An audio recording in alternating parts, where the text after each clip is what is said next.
आभाळाची आम्ही लेकर काळी माती आई जात वेगळी नाही आम्हा धर्म वेगळा नाही. नमस्कार विद्यार्थी मित्रांनो, स्वागत आहे तुमचं स्कॉलरशिप मित्र या तुमच्या हक्काच्या युट्यूब चॅनलवरती. TRT असो, बार्टी असो, आरटी, सारथी, महादेव अशा सर्व साहित्य संस्थांच्या माध्यमातून जी स्कॉलरशिप दिली जाते त्याची पल की अपडेट सबसे पहिले सबसे तेज आणि विश्वासार्ह पद्धतीने तुमच्यापर्यंत पोहोचवणारा महाराष्ट्रातला एकमेव प्लॅटफॉर्म स्कॉलरशिप मित्रावरती आपल्या सगळ्यांचं स्वागत. ऑफिशियल अपडेटसाठी तुम्ही त्या संस्थांच्या ऑफिशियल वेबसाईटला व्हिजिट करू शकता. पण त्यांची परिपत्रके तुम्हाला जर काही अडचणी असतील तर समजत नसतील तर तुम्ही मला समजतील त्या पद्धतीने मी तुम्हाला समजवण्याचा प्रयत्न करतो. ऑफिशियल अपडेटसाठी तुम्ही त्यांच्या वेबसाईटला व्हिजिट करू शकता. आजच्या व्हिडिओमध्ये आपण बघणार आहोत बार्टीची नेमकी अपडेट काय आहे, डीव्ही सुरू झालेले आहेत, डीव्ही कुठे होणार आहेत, यावेळेस डीव्ही मध्ये मोठा बदल आहे. डीव्ही यावेळेस बार्टी ऑफिसला होणार आहेत. डॉक्युमेंट कोणकोणते लागणार आहेत, डीव्ही साठी अंतिम दिनांक कोणता आहे, एखादं डॉक्युमेंट नसेल तर काय, या सर्व प्रश्नांची खात्रीशीर उत्तरे आपण या व्हिडिओमध्ये बघणार आहोत.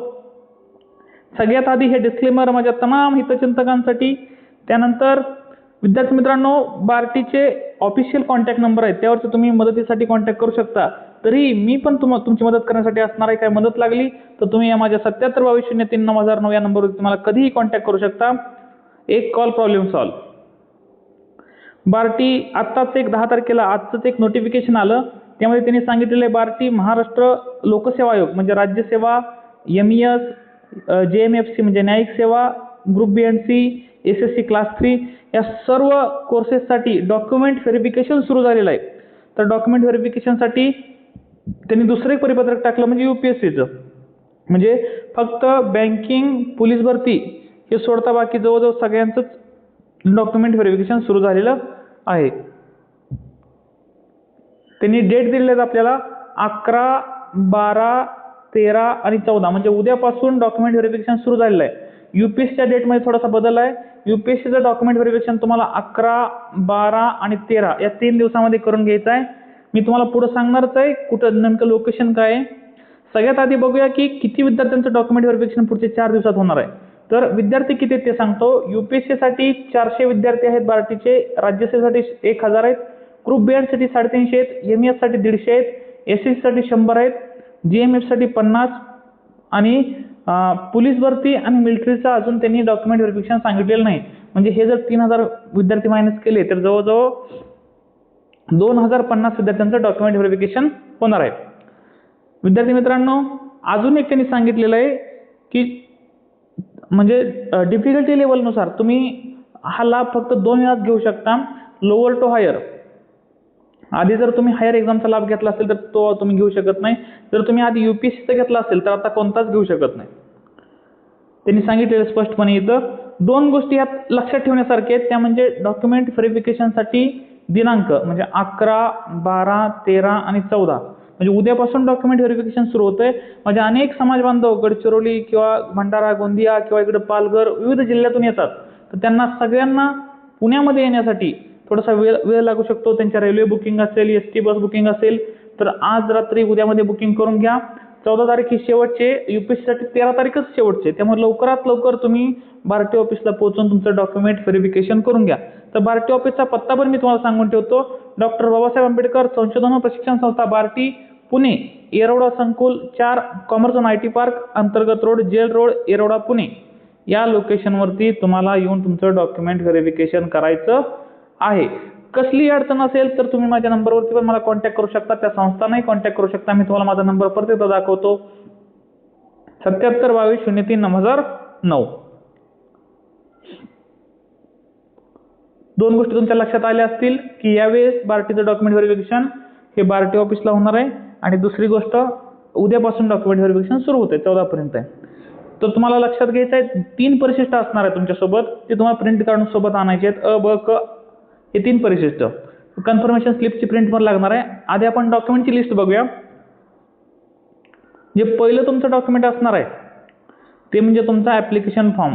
माझे अनेक व्हिडिओ जुने जर तुम्ही बघितले तर महाराष्ट्रातला मला वाटतं ह्या संस्था सोडल्या तर मी एकटाच होतो जो मी तुम्हाला पहिल्यापासून सांगत होतो तुमच्या ऍप्लिकेशनच्या प्रिंट तुम्ही मारून ठेवा, 2 प्रिंट लागतात. तर तुम्ही जे ऍप्लिकेशन फॉर्म होता त्याच्या प्रिंट तुम्ही मारून ठेवा. त्यासोबतच तुमचं कन्फर्मेशन स्लिप तुम्हाला आज आली असेल तर ती कन्फर्मेशन स्लिप संस्था ती स्लिप तुम्ही डाउनलोड करून ठेवा, प्रिंट मारून ठेवा. 10वीचं मार्कशीट असेल, 12वीचं मार्कशीट असेल, पदवीचं प्रमाणपत्र असेल, हे सगळे प्रमाणपत्र 10वी 12वी आणि ग्रॅज्युएशनचं प्रमाणपत्र सर्टिफिकेट तुमच्याकडे असणं गरजेचं आहे. जर पदव्युत्तर असेल तर असू द्या, नसेल तर ठीक आहे. तुमचं जातीचे मूळ प्रमाणपत्र, तुमचा डोमासाईल, रहिवासी असल्याचं प्रमाणपत्र, तुमचं आधार कार्ड, पॅन कार्ड आणि सगळ्यात महत्त्वाचा विषय येतो तो म्हणजे बँक अकाउंट. ज्या अकाउंटवरती तुमचा स्टायपेंड येणार आहे ते तुमचं अकाउंट. तर ते तुमचं KYC केलेलं असलं पाहिजे, ते मायनर नसलं पाहिजे. लक्षात ठेवा, हे यावरती मी स्पेसिफिकली व्हिडिओ बरेचसे केले आहेत, तर तुम्ही ते बघून घ्या. त्यासोबतच तुमचं जर दिव्यांगत्वता असेल किंवा अनाथ हे सगळे असतील तर ते लागतील. इन्कम सर्टिफिकेट तुम्हाला 3 वर्षाचं लागणार आहे. 2022-23, 23-24, 24-25 हे 3 वेगवेगळे असतील तरी चालतील. तिन्ही इन्कम सर्टिफिकेट एकाच पेजवरती असतील तरी चालतील. तुमचं उत्पन्न 8 लाखापेक्षा कमी असणं गरजेचं आहे. त्यासोबतच तुम्हाला स्वयं घोषणापत्र आहे, मी खाली दाखवतोच, परिपत्रक ब. आणि टिप, विद्यार्थ्यांनी वरील तक्त्यात दिलेली सर्व कागदपत्रे मूळ प्रत म्हणजे तुमच्याकडे ओरिजिनल डॉक्युमेंट प्लस तुमच्याकडे एक झेरॉक्सची कॉपी असणं गरजेचं आहे. आता हे परिशिष्ट ब बघा,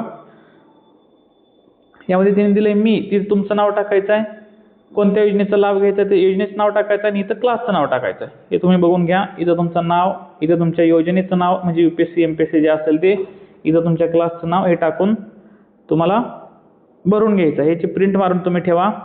त्यानंतर इथं त्यांनी सगळ्या नियम अटी वगैरे लिहिलेले आहेत. इथं तुमचा फोटो लावायचा आहे. त्यानंतर तुम्हाला इथं सही करायची आहे. इथं तुमची सही असेल, तुमचं नाव असेल, मोबाईल नंबर असेल, आधार नंबर करेक्ट टाका, कायमचा पत्ता टाकून घ्या, तुमचा परमनंट ॲड्रेस, साक्षीदाराचे नाव व सही, तपासणी अधिकारी नाव आणि साक्षरते ते लिहितील. जेवढा माहिती तुमच्याकडे आहे ती सगळी माहिती तुम्हाला भरून घ्यायची आहे. विद्यार्थी मित्रांनो, त्यानंतर हे झालं परिशिष्ट ब. हे परिशिष्ट क हे पण तुम्हाला भरून घ्यायचं आहे. हा बार्टीचा ॲप्लिकेशन फॉर्म असणार आहे, तो पण तुम्हाला भरून घ्यायचा आहे. हे सगळे डिटेल्स तुम्ही फिल करून घ्या आणि याच्या प्रिंट मारून तुम्ही सोबत घेऊन या. ईमेल ॲड्रेस वगैरे सगळं इथं टाकून घ्या. कॅश व्हॅलिडिटी इश्यू हे सगळे, एज्युकेशनल क्वालिफिकेशन असेल, हे डिटेल्स भरून शेवटी तुमचं signature of candidate, full name of candidate आणि हे सगळं सिग्नेचर ऑफ व्हेरीफाईंग ऑफिसर हे तुम्हाला भरून द्यायचं आहे.